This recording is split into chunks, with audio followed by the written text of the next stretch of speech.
Hello students, in today's video we will discussing about the meningitis. Okay तो start करते हैं। meningitis जो होता है दो वर्ड से डिराइव होता है, meninges और itis। meninges क्या होता है? 3 protective layer around brain and spinal cord, और आइटिस मतलब उसी का इन्फ्लामेशन हो गया। 3 प्रोटेक्टिव लेयर आप जानते हैं कि ब्रेन और स्पाइनल कॉर्ड होता है जो सेंट्रल नर्वस सिस्टम का पार्ट होता है, उसी को 3 लेयर कवर करके रखता है। ठीक है, तो कवर करने वाला कौन कौन सा मेम्ब्रेन है? पास वाला जो होता है, जो बिल्कुल ब्रेन और स्पाइनल कॉर्ड के पास में है, उसको पाया मैटर बोलेंगे। जो बीच वाला लेयर है उसको अरेक्नोइड मैटर बोलते हैं, और जो दूर का लेयर है उसको ड्यूरा मैटर बोलेंगे। जो अंदर वाला जो मेम्ब्रेन है, पाया मैटर और अरेक्नोइड मैटर को, दोनों को हम क्या बोलेंगे? लैप्टोमेनिंजेस बोलते हैं। तो जो हमारा मेनिंजाइटिस होता है, इन्हीं इनर मोस्ट 2 लेयर का इन्फ्लामेशन होता है। पाया मैटर और अरेक्नोइड मैटर के इन्फ्लामेशन को हम मेनिंजाइटिस बोलते हैं। ठीक है, क्यों होता है? देखो, पाया मैटर होता है, फिर अरेक्नोइड होता है, फिर ड्यूरा होता है। तो पाया और अरेक्नोइड मैटर के बीच में क्या होता है? CSF प्रेजेंट होता है, सेरेब्रो स्पाइनल फ्लूइड प्रेजेंट होता है।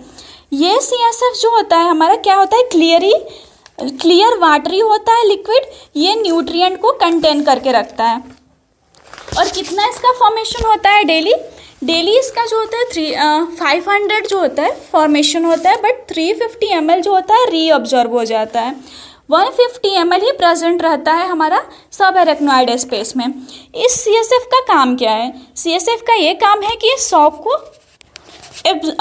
शॉक एब्जॉर्बर होता है। मतलब कि अगर कोई फोर्स लग रहा है, बाहरी फोर्स लग रहा है, तो ये ब्रेन को बचाएगा। ठीक है, स्पाइनल कॉर्ड को बचाएगा।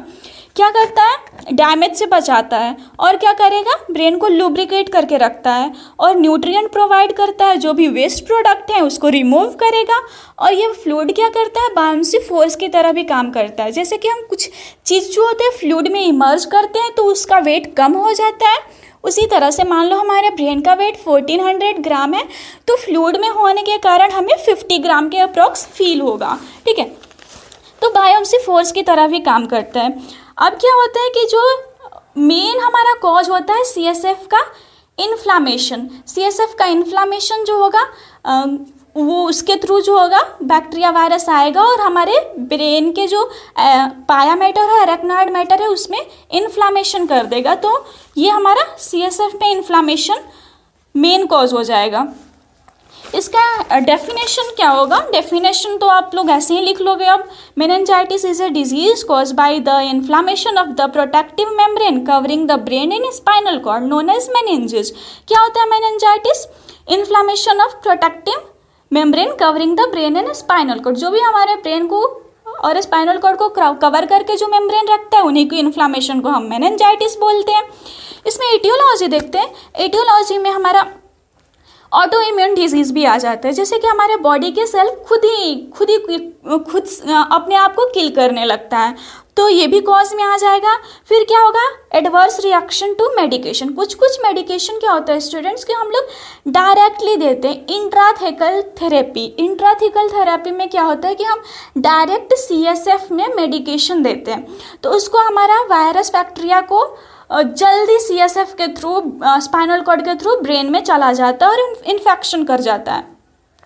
जैसे इंट्राडर्मल रूट देते हैं, स्किन में इंजेक्शन देते हैं, वैसे ही इंट्राथेकल क्या होता है? डायरेक्टली हम CSF में इंजेक्ट करते हैं ड्रग को। ठीक है, जैसे स्पाइनल कॉर्ड में के थ्रू, स्पाइनल कॉर्ड में हमारा लंबर पंक्चर करते हैं, उसके थ्रू भी जाता है। ठीक है, इन्फेक्शन में हमारा क्या क्या बैक्टीरिया वायरस आ जाएगा? मोस्टली नेसेरिया मेनिंजिटिस हमारा मेन कॉज होता है, मेन बैक्टीरिया होता है। स्ट्रेप्टोकोकस न्यूमोनी भी आ जाएगा। वायरस में जो है हर्पिस सिम्प्लेक्स वायरस आ जाता है, इंटरो वायरस आ जाता है, HIV आ जाएगा। ये सारे जो है मेनिंजाइटिस कॉज करता है। रूट ऑफ इन्फेक्शन देखते हैं। रूट ऑफ इन्फेक्शन में क्या होता है कि हेमेटोजेनस रूट। हेमेटो क्या बोलते हैं? ब्लड के थ्रू। ठीक है, हेमेटोजेनस रूट। इसमें क्या होता है? आर्टेरियल और वेन्यूल के थ्रू जो होता है स्प्रेड होता है। आर्टरी जो सप्लाई कर रही है ब्रेन को क्या होता है? कैरोटिड आर्टरी होता है। उस आर्टरी के थ्रू जो आर्टरी ब्लड लेकर के ब्रेन में गया, वो वायरस उसमें प्रेजेंट रहेगा। वो वायरस क्या हुआ? वो जा कर के ब्रेन में इन्फ्लामेशन कॉज करेगा। वो वायरस जो है, जो हमारा ब्लड ब्रेन बैरियर है, जो कैपिलरी में तो उसको क्रॉस करके चला जाएगा CSF में, CSF में जा करके ब्रेन का इन्फ्लामेशन करा देगा।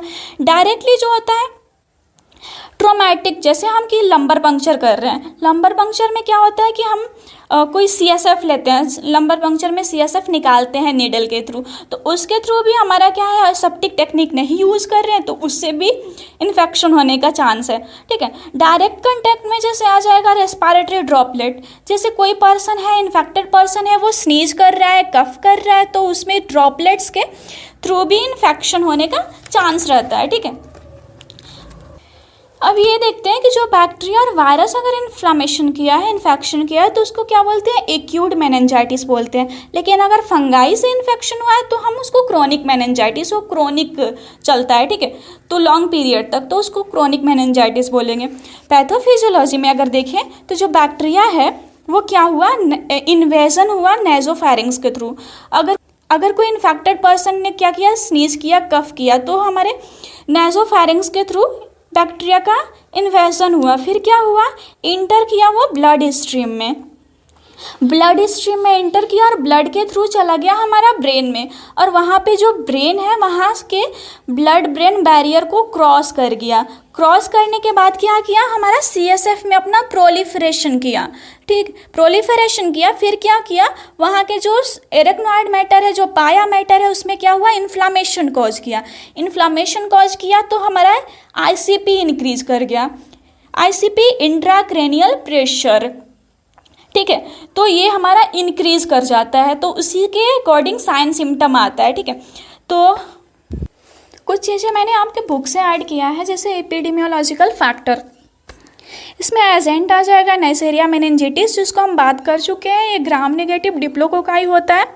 सोर्स ऑफ इन्फेक्शन जो होगा, मैन जो होता है, जो मेनली होता है, नेचुरल होस्ट होता है। ठीक है, period of reactivity, period of reactivity में क्या होता है कि जैसे हम किसी को स्पेसिफिक ट्रीटमेंट दे रहे हैं, हमें पता चल गया मेनिंजाइटिस है, उसको हम स्पेसिफिक ट्रीटमेंट दे रहे हैं, तो 24 आवर के बाद उसके जो नेजोफैरिंग्स है, जो ड्रॉपलेट्स है, उसमें जो होता है बैक्टीरिया वायरस उससे डिसअपियर हो जाता है, उसमें प्रेजेंट नहीं रहता है, तो 24 आवर इसका पीरियड ऑफ रिएक्टिविटी हो गया। ठीक है, यह एज और सेक्स देखते हैं, मोस्टली जो चिल्ड्रन में ये पाया जाता है, बट यंगर अडल्ट में भी होगा, बट ये बोथ सेक्स में इक्वली होता है, कोई ऐसा मेल और फीमेल में पर्टिकुलर नहीं होता। ठीक है, ससेप्टेबिलिटी जो होता है ऑल एज में ससेप्टेबल है। इन्वायरमेंटल फैक्टर जो होते हैं विंटर में, लेट विंटर या अर्ली स्प्रिंग में ये मोस्टली होता है, जैसे ओवर क्राउडिंग होगा, पुअर हाउसिंग, जैसे बहुत सारे लोग हो रहे हैं एक जगह पे इकट्ठे हैं, तो ओवर क्राउडिंग है, पुअर हाउसिंग है, तो उसकी वजह से भी होता है। ठीक है, इन्फेक्शन की वजह से। मोड ऑफ ट्रांसमिशन जो होते हैं ड्रॉपलेट इन्फेक्शन होते हैं। ठीक है, जैसे स्नीजिंग, कफिंग के थ्रू इन्फेक्टेड पर्सन से दूसरे पर्सन में चला जाएगा। इंक्यूबेशन पीरियड 3 to 4 डेज होता है, बट हम मान के चलते हैं 2 से 10 दिन तक ये होता है इंक्यूबेशन पीरियड।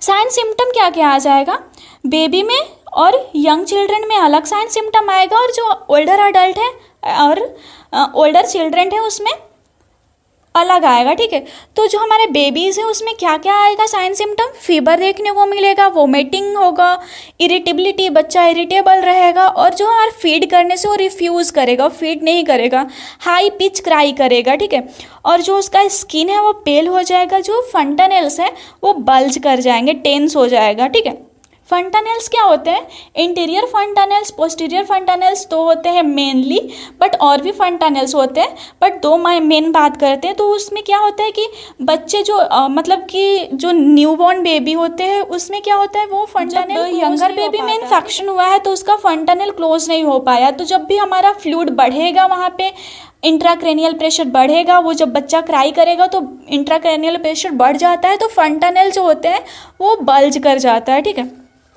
ओल्डर चिल्ड्रन और अडल्ट में क्या क्या होगा, सीवियर हेडेक देखने को मिलेगा, उसके नेक में हो जाएगा स्टिफनेस देखने को मिलेगा, उसको फीवर और वोमिटिंग होगा, फोटोफोबिया होगा, कॉन्शियसनेस अल्टर होगा, कोमा में चला जाएगा, या सीजर भी देखने को मिलेगा। डायग्नोसिस में हम 2 साइन को चेक करते हैं, कर्निंग साइन एंड ब्रोचेस्की साइन। कर्निंग साइन में क्या करेंगे कि पेशेंट है उसको हम सुपाइन पोजीशन में बेड पे लेटाएंगे, सुपाइन पोजीशन में लेटा करके एक फॉर्म सरफेस पे लेटाएंगे, फिर क्या करेंगे, उसका जो नी है उसको हम बेंड करेंगे 90 डिग्री एंगल पे ऊपर पे, ठीक है। तो 90 डिग्री एंगल पे बेंड करेंगे। अब क्या करेंगे हम कि उसका पैर जो है एक्सटेंड करने की कोशिश करेंगे, मतलब 90 डिग्री से ज़्यादा ऊपर एक्सटेंड करने की कोशिश करेंगे। तो क्या होगा, उसके बैक में जो होगा पेन होगा, तो उसको हम आइडेंटिफाई करते हैं मेनिंजाइटिस हो सकता है, ठीक है। कर्निंग साइन बोलेंगे। ब्रुजेस्की साइन में क्या होता है कि जब पेशेंट को हम सुपाइन पोजीशन में लेटाते हैं बेड पे, ठीक है, फिर क्या करेंगे हम कि उसका जो हेड है, हेड को लेकर के ऊपर उठाने की कोशिश करेंगे, हेड को फ्लैक्स करेंगे। तो जो उसका ऑटोमेटिकली जो है वो नी और हिप जो है वो फ्लैक्स हो जाएगा, बिकॉज उसको सीवियर पेन हो रहा है। तो उसको हम ब्रुजेस्की साइन बोले हैं। इससे हम आइडेंटिफाई करते हैं कि उसको क्या है, मेनिंजाइटिस है, ठीक है। लंबर पंक्चर करते हैं। लंबर पंक्चर में क्या होता है कि हम L3 L4 लंबर वर्टिब्रा है, वहाँ पे हम क्या करेंगे, नीडल से हम नीडल को प्रिक करते हैं और वहाँ से CSF निकालते हैं, ठीक है। मैंने बताया CSF फ्लूइड रहता है पाया मैटर और एरेक्नोइड मैटर के बीच में, सब एरेक्नोइड स्पेस में। तो नीडल के थ्रू वहाँ से स्पाइनल कॉर्ड में L3 L4 लंबर वर्टिब्रा में हम क्या करेंगे, वहाँ से हम निडल के थ्रू CSF को निकालेंगे और CSF में हम एग्जामिन करेंगे। तो हम इसमें ज़्यादा डीप में नहीं पढ़ते हैं।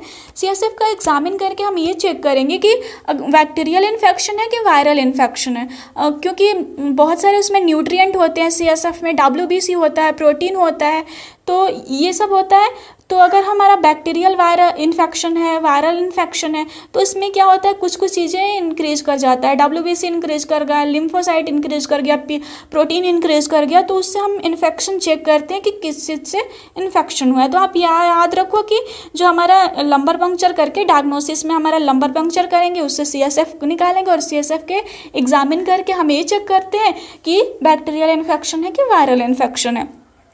पॉलीमेरेज चेन रिएक्शन से हम देखते हैं कि किस वायरस से इन्फेक्शन है, HIV और हर्पिस सिम्प्लेक्स वायरस, ट्यूबरकुलोसिस, इसको हम चेक करते हैं पॉलीमेरेज चेन रिएक्शन से, PCR बोलते हैं, ठीक है। थिन ब्लड स्मेयर लेकर के हम मलेरिया का चेकअप करते हैं कि कहीं मलेरिया से के थ्रू मलेरिया भी से नहीं हुआ है, मेनिंजाइटिस हुआ है, ठीक है। ट्रीटमेंट में हम क्या करेंगे, डिपेंड करते हैं कि क्या कॉज है, ठीक है, किससे हुआ है इन्फेक्शन। तो बैक्टीरियल मेनिंजाइटिस है तो हम उसको क्या देंगे, एंटीबायोटिक देंगे, स्टेरॉइड्स देते हैं, और अगर वायरल है तो हम एंटीवायरल देंगे, ठीक है, एंटीबैक्टीरियल देंगे, एंटीफंगल ड्रग देंगे, ठीक है। वैक्सीन भी है, नेसरिया मेनिंजाइटिस को वैक्सीन होता है तो हम वैक्सीन उसको प्रॉपरली देंगे टाइम के अनुसार, ठीक है। प्रोफाइलेक्टिक एंटीबॉडीज़ भी हम इसको देते हैं, antibiotic, prophylactic antibiotics. Okay, thank you.